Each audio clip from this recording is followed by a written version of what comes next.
forfeiture of shares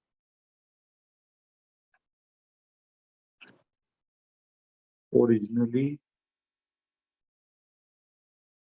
issued at premium.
$6,50,000 applications आ गए।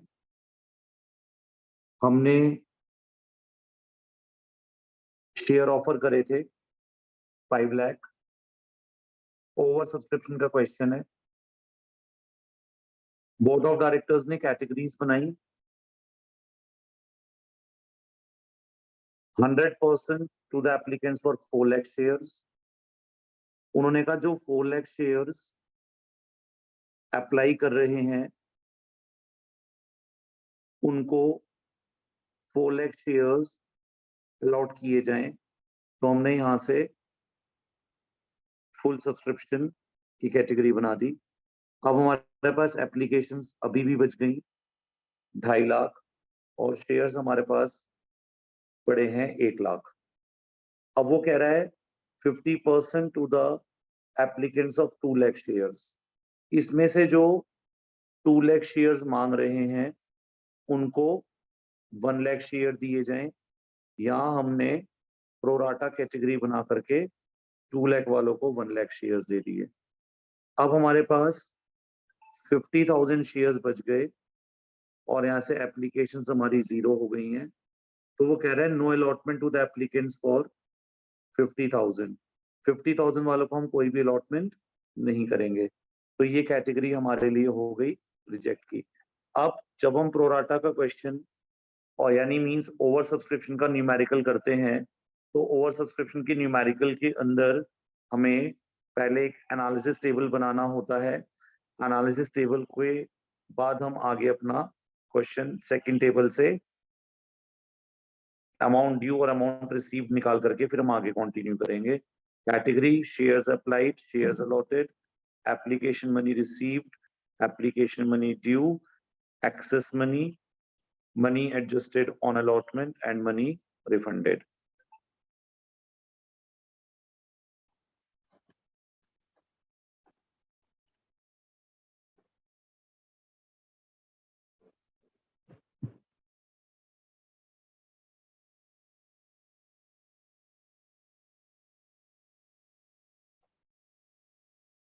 Applied number, allotted number, application money received, application money due, access money, money adjusted on allotment and money refunded.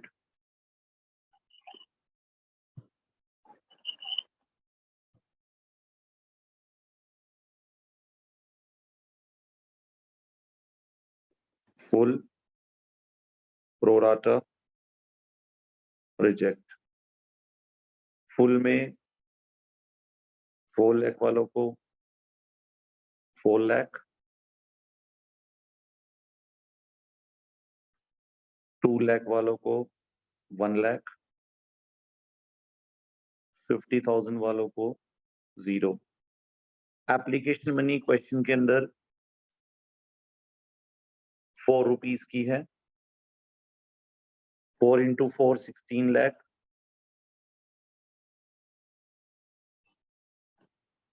कोई excess money नहीं, कोई allotment में नहीं, कोई refund में नहीं। 2 lakh into 8, 2 lakh into 4, I am sorry, 2 lakh into 4 8 lakh, 1 lakh into 4 4 lakh, excess money 4 lakh।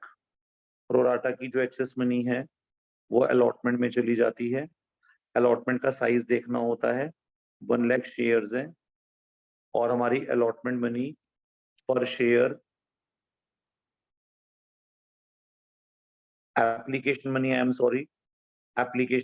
Sorry, इस question में ₹3 है और अलॉटमेंट मनी 4 है। थोड़ा सा टेबल को रेक्टिफाई करना होगा।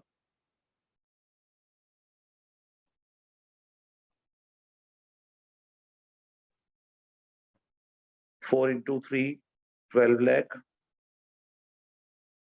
4 into 3 12 lakh, 2 lakh into में 3 6 lakh, 1 lakh into में 3 lakh, एक्सेस मनी आ गई 3 lakh। इस एक्सेस मनी को अलॉटमेंट में एडजस्ट करना है। 1 lakh शेयर अलॉट करे हैं, अलॉटमेंट का साइज 4 lakh रुपीज है। अलॉटमेंट में 3 lakh रुपीज एडजस्ट करने हैं, ये 3 lakh हम अलॉटमेंट में शिफ्ट कर देंगे। रिफंड की रिक्वायरमेंट या कॉल में रिक्वायरमेंट नहीं होगी। 15 to 3 1,50,000 0 1,50,000 एक्सेस मनी है, ये रिजेक्ट की कैटेगरी होने की वजह से रिफंड हो जाएगी। टोटल एप्लीकेशंस 6,50,000 इनटू में 4 करेंगे 26 lakh, then sorry 6,50,000, number of share issued 5 lakh, 6,50,000, ये 26 lakh आ जाएगा टोटल। ₹3 है, आई एम सॉरी, ये टोटल आ जाएगा आपका 19,50,000। 5 into 3 15 lakh, total excess money 4 lakh, 50,000, 3 lakh allotment पे, 1,50,000 रिफंड में।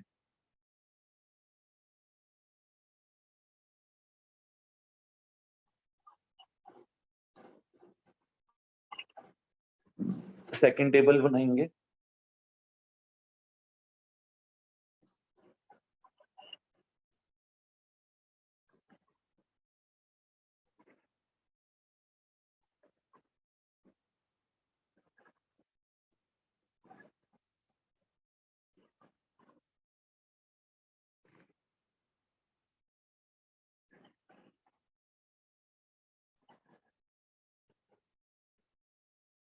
एप्लीकेशन,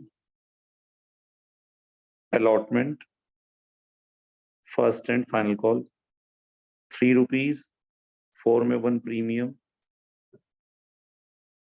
जो यहाँ अमाउंट है आपका। Application 3, allotment 4 and 4 on first call है, तो फर्स्ट कॉल की वैल्यू ₹4 है। टोटल करेंगे, टोटल हो जाएगा 11। इसमें शेयर कैपिटल और प्रीमियम को डिवाइड कर देंगे। 3 प्रीमियम नहीं है, 3 ₹1 प्रीमियम है, 4 प्रीमियम नहीं है।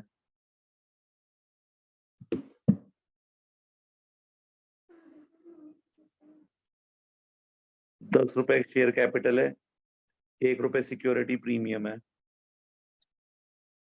टोटल अमाउंट है, शेयर कैपिटल अमाउंट है, प्रीमियम है रुपीज में। ये पढ़ लेना होगा कि बीच में फोरफीचर नहीं होना चाहिए। फेल टू पे the amount due on call लिखा तो कॉल के बाद ही फोरफीचर होगा। अब नंबर ऑफ शेयर जो ऑफर हुए थे वो 5 लाख हुए थे।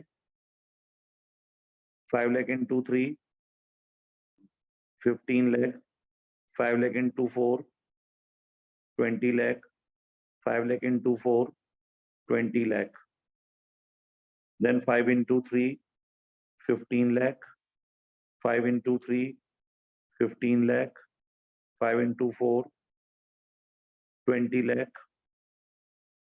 प्रीमियम 5 लाख। अब यहां से एडवांस ले लीजिए। अलॉटमेंट का एडवांस हमारे पास आया हुआ है 3 लाख रुपीस। अब एरियर लेना है।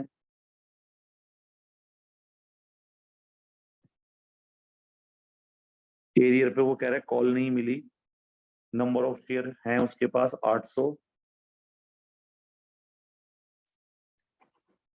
800 पे कॉल नहीं मिली, 4 रुपए की, 1200 रुपए का एरियर है। इसके बाद बैंक का अमाउंट निकालना है।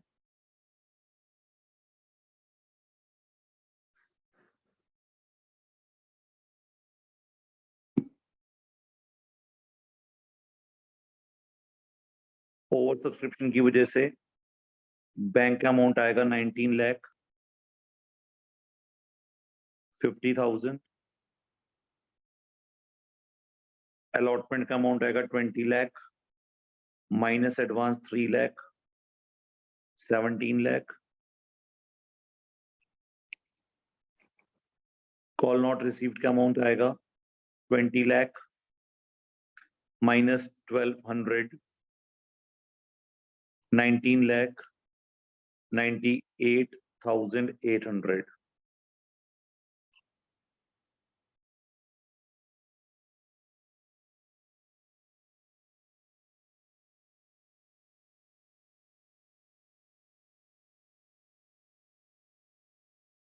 अब जनरल एंट्रीज डालनी है।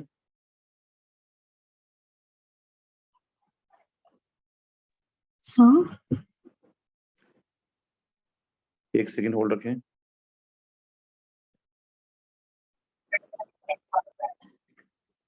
इस क्वेश्चन में रीडिंग मिस्टेक है मेरी, मैं इसको ठीक कर देता हूं। एक तो रीडिंग मिस्टेक मेरी यहां पर है।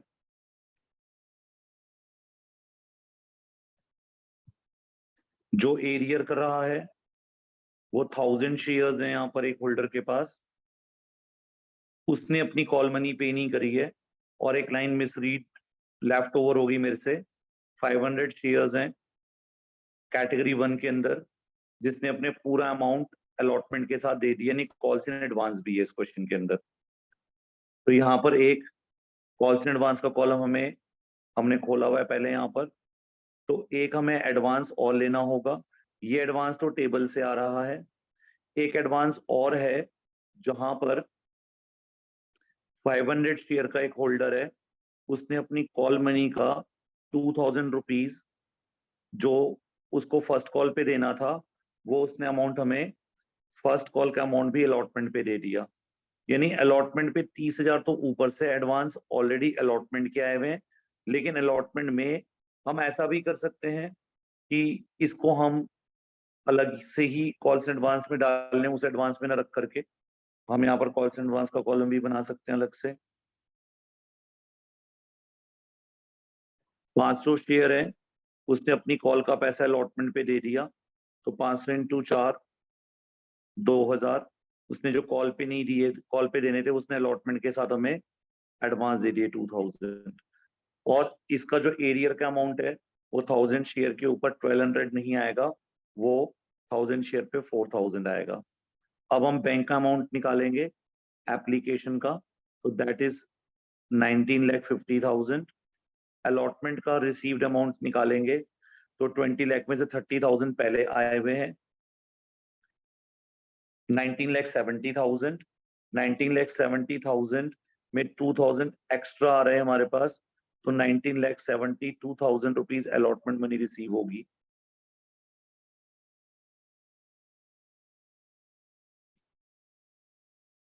कॉल मनी में 20 लाख ड्यू हुए हैं, 4000 का एरियर है, 2000 पहले एडवांस आ चुके हैं हमारे पास, तो हमारे पास 19,94,000 रुपीज रिसीव होंगे फर्स्ट एंड फाइनल कॉल के ऊपर।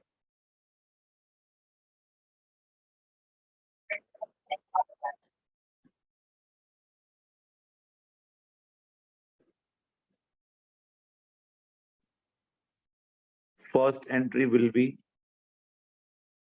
bank account debit to share application account. हमारे पास जो टोटल एप्लीकेशन मनी है वो आ जाएगी 19,50,000. Next entry share application account debit 19,50,000 to share capital account 15 lakh to share allotment account 3 lakh to bank account 1,50,000. ये entry मैंने आपको बताई थी. इस एंट्री को करने के लिए हम इस ऊपर वाले टेबल का यूज कर लेते हैं इस तरह से. इसके बाद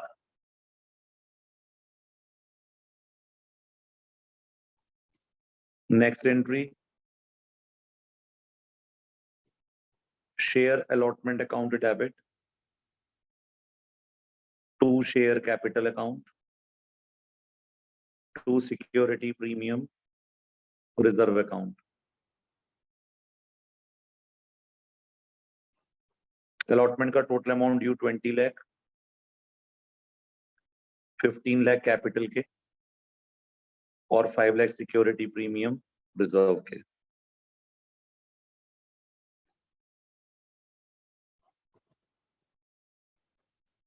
bank account debit to equity share allotment amount में या 19,72,000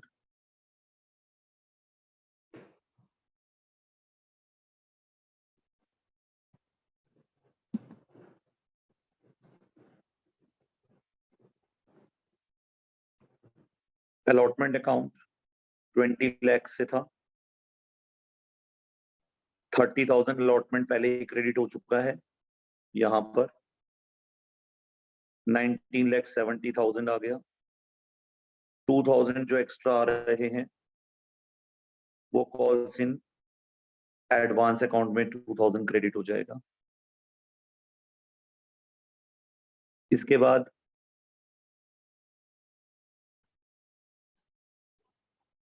share first and final call account debit to share capital account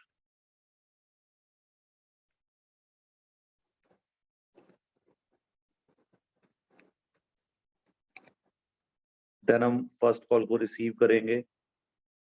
हमारी एंट्री हो जाएगी बैंक अकाउंट डेबिट 19,94,000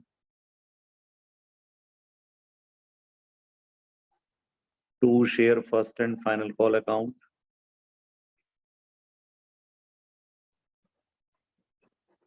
20 lakhs. यहां डेबिट हो जाएगा कॉल्स इन एडवांस अकाउंट जो आपने यहां पर क्रेडिट करा था. जब कॉल्स इन एडवांस आती है तो उसको क्रेडिट करते हैं, जब उस कॉल की टर्न आती है तो उसको डेबिट कर देते हैं.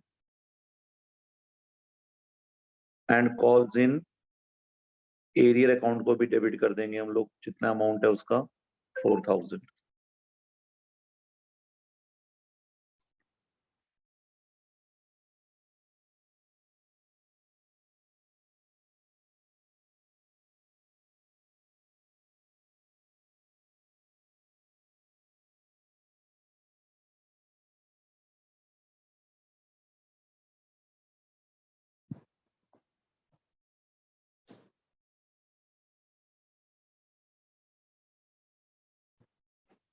अब ध्यान से समझने वाला टॉपिक,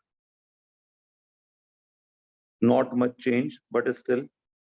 जब शेयर फोरफीट होते हैं, अब यहां पर आपको 1,000 शेयर पे फर्स्ट कॉल नहीं मिली, तो फर्स्ट कॉल के बाद बोर्ड ऑफ डायरेक्टर्स ने डिसाइड करा कि इन शेयर्स को फोरफीट करना है. तो share capital account debit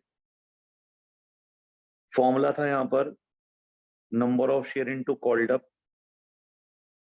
then 2 share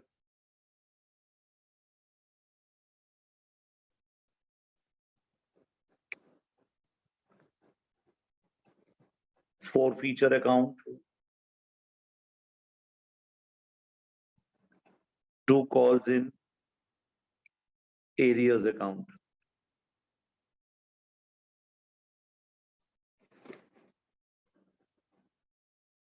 thousand shares forfeit करने हैं,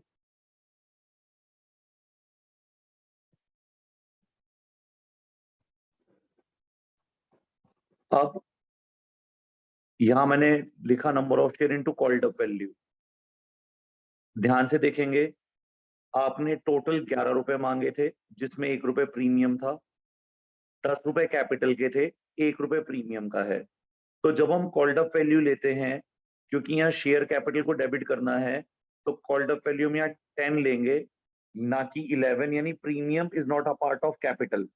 तो जब हम शेयर कैपिटल को डेबिट करेंगे तो शेयर कैपिटल में कॉल्ड अप वैल्यू में प्रीमियम नहीं लेते। तो यहाँ पर रूल होता है, जो कॉल्ड अप वैल्यू है उसका रूल होता है that is always excluding security premium reserve money. यानी जब कैपिटल को मल्टीप्लाई करेंगे नंबर ऑफ शेयर को 1000 को, तो उसको हम एक्सक्लूडिंग प्रीमियम मनी से मल्टीप्लाई करेंगे। तो यहाँ शेयर कैपिटल की वैल्यू 10,000 आएगी। 1000 into 10, 10,000 will be the amount with which share capital is debited.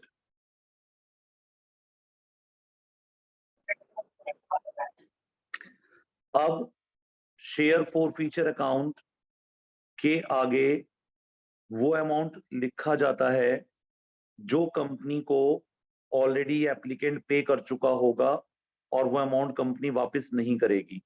यानी यहां पर वो अमाउंट आएगा जो कंपनी ने एज अ प्रॉफिट अपने पास रिटेन किया होगा। यहां रूल बहुत ध्यान से सुनना है। यहां पर इस एप्लीकेंट ने application money 3 rupees, allotment money 4 rupees, 1 रुपए प्रीमियम के साथ पे करी थी। यानी ये कंपनी को इन ऑल अलॉटमेंट तक 7 रुपीज दे चुका था, जिसमें 1 रुपए उसकी प्रीमियम मनी के थे। जब कंपनी उसका प्रॉफिट काउंट करेगी, यानी उसे अमाउंट रिसीव्ड देखेगी कितना हुआ है, तो वो एप्लीकेशन के 3 रुपए लिए जाएंगे, पर अलॉटमेंट के 4 नहीं लेंगे, अलॉटमेंट के भी 3 ही रुपए लेंगे। यानी कंपनी जब अपना फोरफीचर में प्रॉफिट डालेगी तो वो 6 रुपए से डालेगी, ना कि 7 रुपए से। रीजन, क्योंकि जब अलॉटमेंट मनी, ये अलॉटमेंट मनी ऑलरेडी एप्लीकेंट पे कर चुका है। अब हमारा सेक्शन 52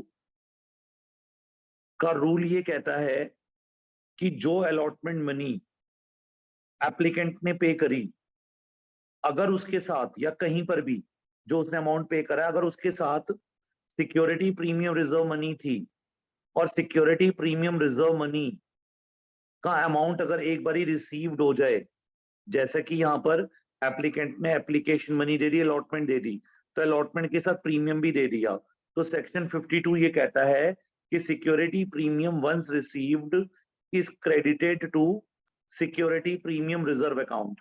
जैसा कि आप यहाँ ड्यू की एंट्री में देखिए कि टोटल प्रीमियम 1 लाख शेयर के ऊपर 5 रुपए के हिसाब से 5 लाख क्रेडिट करा हुआ है। तो इस प्रीमियम के अंदर 1000 शेयर का 1 रुपए के हिसाब से 1000 का प्रीमियम इस एप्लीकेंट का भी इसमें इंक्लूड है, और अलॉटमेंट सबने दे दी।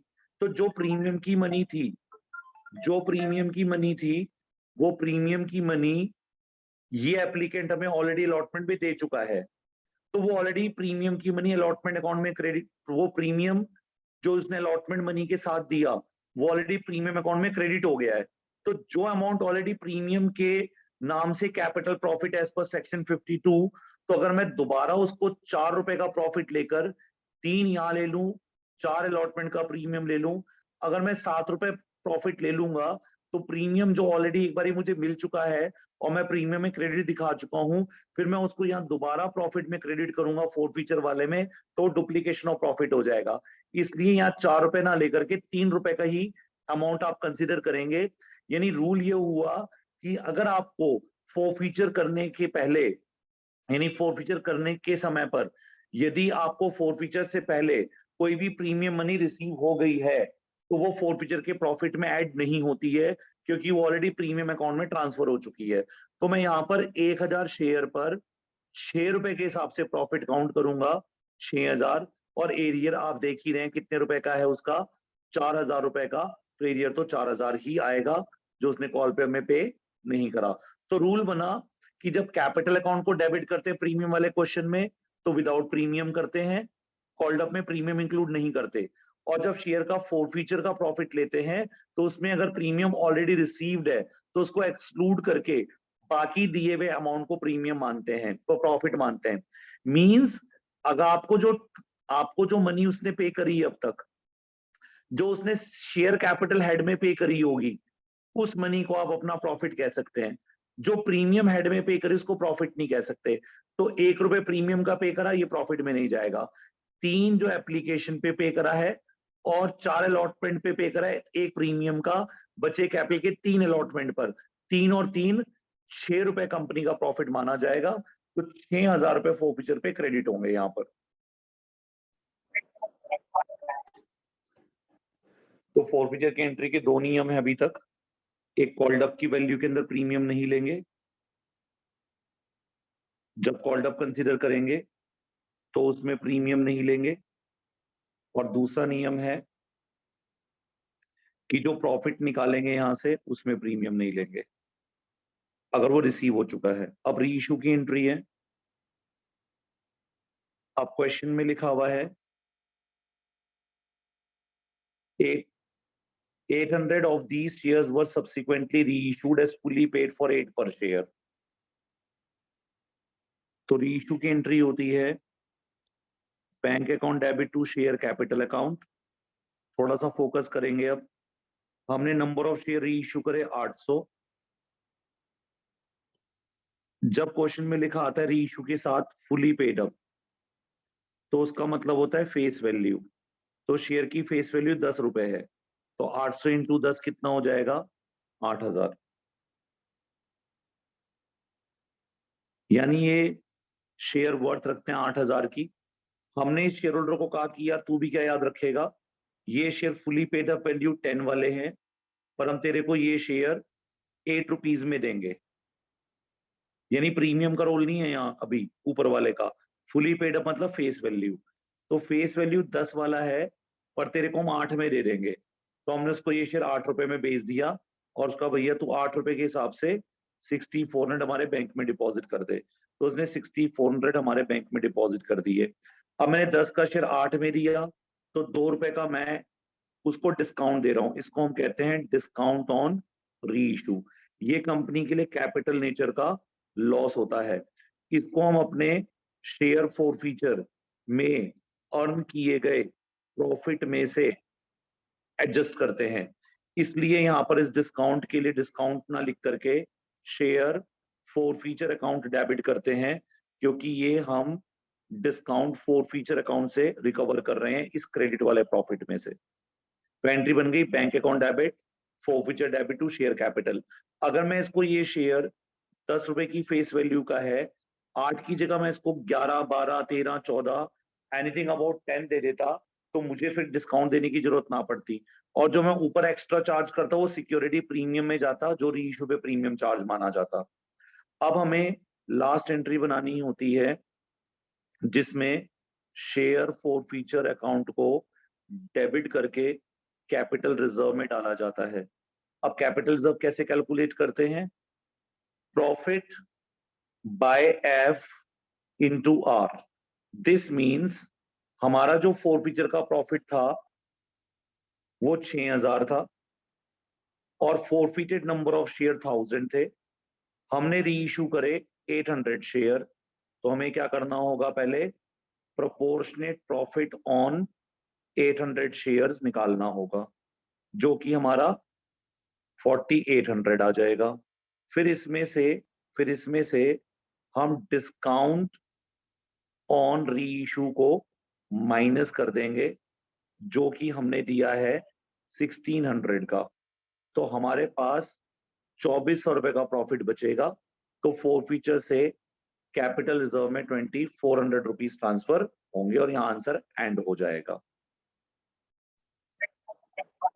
आपने जब प्रॉफिट अर्न करा था, तो उस प्रॉफिट को आपको जो प्रॉफिट हुआ था वो 1000 शेयर्स पे हुआ था,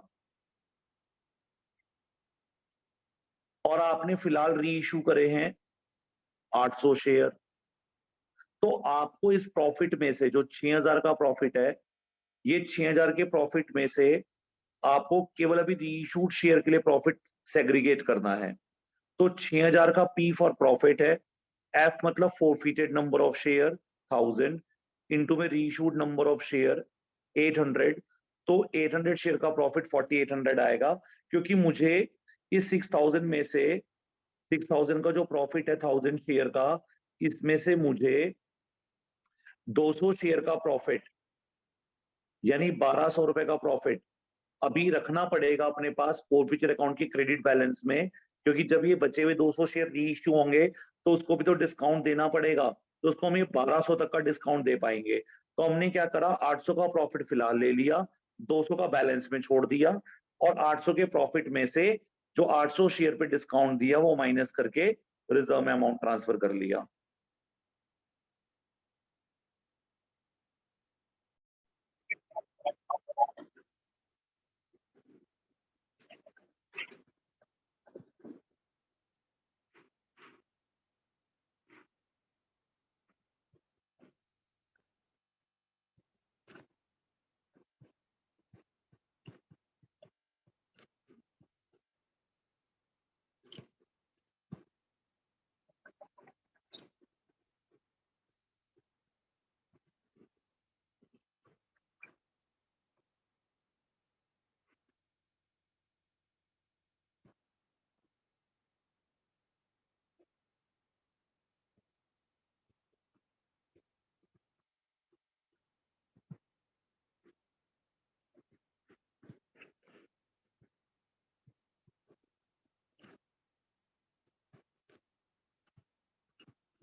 Question 85.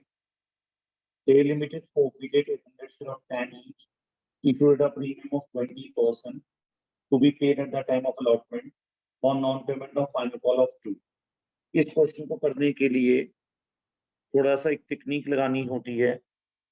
जैसे हम फोरफीचर की एंट्री करते हैं तो हम यूजुअली देखते थे कि एप्लीकेशन मनी, अलॉटमेंट मनी और कॉल मनी होती हैं। अब हमें इन सबको ऐड करके शेयर की कॉल्ड अप वैल्यू पता लगानी होती है या पता लगती है। अब जैसे इस क्वेश्चन में वो कह रहा है शेयर 10 रुपीज का है, 20% प्रीमियम है, तो अब मुझे यहाँ देख करके ये पता लगेगा कि शेयर तो 10 रुपए का है और 20% प्रीमियम है, यानी 10 रुपए का 20% 2 रुपए, यानी ये शेयर 12 रुपए पे इशू हुआ है। अब 12 रुपए में अगर मैं जाऊंगा तो मेरी क्वेश्चन के आगे की इंफॉर्मेशन को समझने के लिए क्या समझना है कि जैसे हम एक ट्राइंगल को देखते हैं, उस ट्राइंगल में 3 साइड्स होती हैं, 3 एंगल्स होते हैं। अगर हमें तीनों में से कोई 2 एंगल पता हो तो थर्ड एंगल की डिग्री हम पता लगा पाते हैं। ऐसे हमारे शेयर्स के अंदर भी होता है। ये ऊपर वाला पार्ट या ऊपर वाला एंगल आप कॉल्ड अप वैल्यू मानिए, इसका ये वाला पार्ट वो पार्ट मानिए जो वो ऑलरेडी आपको पे कर चुका है, इसका ये वाला पार्ट आप वो मानिए जो उसने आपको अनपेड करा है, पे नहीं करा है। अब अगर आप क्वेश्चन सॉल्व करेंगे तो आप ये पाएंगे कि क्वेश्चन में इन तीनों में से कोई 2 इंफॉर्मेशन मेरे पास होनी चाहिए, तब मैं फोरफीचर की एंट्री को पास ऑन कर पाता हूँ। तो इस क्वेश्चन में अब मुझे ये तो पता लग गया कि 10 रुपए का शेयर है, 20% प्रीमियम पे इशू हुआ, पर मुझे अभी ये नहीं पता, क्वेश्चन पढ़ूंगा तो पता लगेगा कि कॉल्ड अप वैल्यू कितनी है, पेड वैल्यू कितनी है उसमें से, और अनपेड वैल्यू कितनी है। अब बच्चे बोलते हैं सर आपने तो यहाँ पर बता दिया कि सर कॉल्ड अप वैल्यू 10, मतलब 10 का शेयर है, 2 का प्रीमियम है, टोटल तो बनते हैं कितने, 12 रुपए। लेकिन आपने हमें प्रीवियस टॉपिक में बताया था कि कॉल्ड अप वैल्यू में प्रीमियम नहीं लेते, तो कॉल्ड अप वैल्यू हमारी 10 रुपीज हो गई, तो हमें तो कॉल्ड अप वैल्यू पता है ऑलरेडी। और आप कह रहे हो कि यहाँ कॉल्ड अप वैल्यू नहीं पता, उसका रीजन है अभी मैंने क्वेश्चन पढ़ा नहीं है। हो सकता है वो क्वेश्चन में कह रहे थे the company did not made final call of 2, कि तो मैंने 2 रुपए की फाइनल कॉल ही नहीं करी, तो फिर 10 रुपए में से 2 रुपए की कॉल नहीं करी तो 8 रुपए कॉल्ड अप आएगा। तो क्वेश्चन को रीड के बिना हम कॉल्ड अप को डिसाइड नहीं करते हैं, रीड करते हैं तो पता लगेगा। अब आगे लिखा है for non payment of final call of 2, अब वर्ड आ गया, कॉल के साथ आगे वर्ड लगा हुआ है फाइनल। ये फाइनल कॉल वर्ड बड़ा इंपॉर्टेंट वर्ड होता है। ये फाइनल कॉल ये बताता है कि हमने सारी कॉल्स कर दी होंगी, इसका मतलब हमारी एप्लीकेशन अलॉटमेंट और कॉल्स का जो टोटल है वो टोटल 12 रुपए बन गया होगा, क्योंकि फाइनल कॉल की जा चुकी है। अब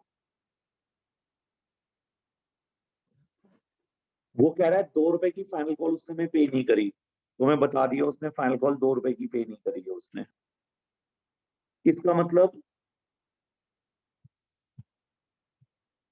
इस 12 रुपए में से 2 रुपए की फाइनल कॉल हुई है जो उसने में पे नहीं करी है, 2 रुपए की फाइनल कॉल उसने में पे नहीं करी, यानी 12 में से 2 पे नहीं करे, तो उसने 12 में से 10 रुपए में दे दिए होंगे। तो अब मुझे ये पता लग गया था कि अनपेड अमाउंट इसमें से 2 है, और ये पता लग गया था, अब मैं कह सकता हूँ कि कॉल्ड अप वैल्यू मेरी 10 है एक्सक्लूडिंग प्रीमियम, क्योंकि फाइनल कॉल तक कॉल की जा चुकी है। अनपेड अमाउंट मुझे पता लग गया है। अब पेड अमाउंट जाना है, तो आप बोलोगे सर 10 में से 2 गए, पेड 8 रुपीज ले लो आप। मैं ले तो लूंगा, लेकिन पेड तो उसने 10 रुपए करे हैं, 12 रुपए, क्योंकि प्रीमियम का क्वेश्चन है, हमने टोटल 12 रुपए मांगे थे, तो उसने मुझे दिए नहीं, तो 10 दिए होंगे। अब उसने ये जरूर इंडिकेट कर दिया था कि ये प्रीमियम अलॉटमेंट के टाइम पर था, यानी इस अलॉटमेंट के अंदर 2 रुपए का प्रीमियम है, यानी इस 10 रुपए के अंदर 2 रुपए का प्रीमियम, मतलब हमें टोटल 10 रुपीज दिए हैं जिसमें 2 रुपीज अलॉटमेंट का प्रीमियम इंक्लूड है, ये अमाउंट वो हमें दे चुका है। तो अब मैंने आपको भी प्रीवियस टॉपिक में क्लियर करा कि जब कोई पर्सन में प्रीमियम मनी दे चुका है, तो वो 10 रुपए दे चुका है, लेकिन 10 रुपए में से प्रीमियम दी गई मनी यानी प्रीमियम हेड में दी गई मनी हमारा प्रॉफिट नहीं होता है। तो हमारा जो प्रॉफिट होगा पर शेयर वो कितने रुपए का होगा, 8 रुपए का होगा। तो हम यहाँ से पेड अमाउंट कितना लेंगे, 8। यानी जो अमाउंट फोरफीट करेंगे वो 8 रुपए लेंगे, ना कि 10 रुपए लेंगे।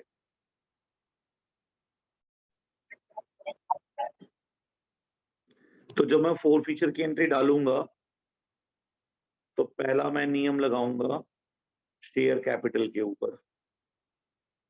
फॉर्मूला मैं बनाऊंगा number into called up value excluding security premium reserve money. अब मैंने टोटल नंबर ऑफ शेयर जो मुझे प्रेजेंट क्वेश्चन में फोरफीट करने हैं वो 800 करने हैं। और अगर मैं टोटल वैल्यू लूंगा तो टोटल वैल्यू तो 12 बनती है, पर 12 लूंगा नहीं क्योंकि 2 रुपए उसमें प्रीमियम है, तो कॉल्ड अप वैल्यू 10 बनेगी। तो हमारा जो अमाउंट यहाँ पर नंबर ऑफ शेयर मल्टीप्लाई होंगे 800 शेयर मल्टीप्लाई होंगे 10 रुपीज की कॉल्ड अप वैल्यू से, तो शेयर कैपिटल डेबिट हो जाएगा 8000 रुपए से। ये प्रीमियम, ये हमारा कैपिटल अकाउंट डेबिट हो गया। अब हमें प्रॉफिट चाहिए 2 शेयर फोरफीचर अकाउंट। अब उसने मुझे 10 रुपए दे दिए थे, पर 10 रुपए में से 2 रुपए तो प्रीमियम के थे, तो प्रॉफिट रह गया 8 रुपया। तो 800 शेयर पर 8 रुपए के हिसाब से 6400 का प्रॉफिट आ गया। अब जो अमाउंट अब उसने मुझे नहीं पे करा था वो कॉल्स इन एरियर का है, और कॉल इन मेरा कितने रुपए का है, 2 रुपए का। तो 800 शेयर पर 2 रुपए के हिसाब से 1600 रुपए कॉल इन एरियर हो गया, और यहाँ से फोरफीचर की एंट्री क्लोज हो गई। मैंने क्या ध्यान रखा कि इस कॉल्ड अप वैल्यू के अंदर मुझे प्रीमियम नहीं लेना था।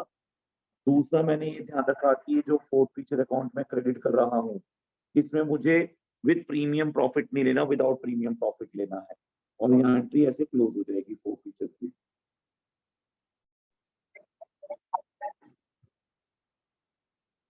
अब वो कह रहा है इसमें से हमने 600 शेयर री इशू कर दी है फुली पेड 13 पर। यानी जब हम ये शेयर री इशू करने बैठे 800 शेयर, तो मैं 800 शेयर री इशू ही नहीं कर पाया।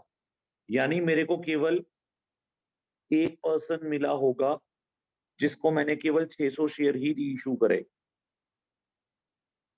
मैं उसे परसुएड ही नहीं कर पाया कि भाई 800 शेयर तो हमसे बाय कर ले री इशू में, उसने हमसे सिर्फ 600 शेयर ही बाय करे।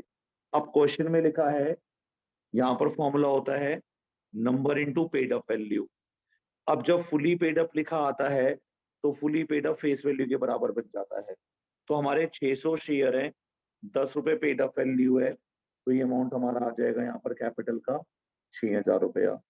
और बैंक में जब डेबिट करेंगे ये वाला अमाउंट, तो हमने उसको कहा कि भैया देख, ये शेयर 10 रुपए की फुली पेड अप वैल्यू का है, तेरे को हम ये शेयर 13 रुपए में देंगे।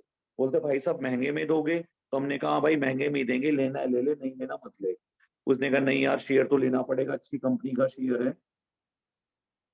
तो उसने मुझे 13 रुपए के हिसाब से मेरी कंपनी में 7800 रुपए जमा करा दी, 7800। तो यहाँ पर मैंने उसको डिस्काउंट नहीं दिया, उल्टा मैंने उसको लूट लिया, और मेरी कंपनी ने उससे सिक्योरिटी प्रीमियम रिजर्व चार्ज कर लिया 3 रुपए का।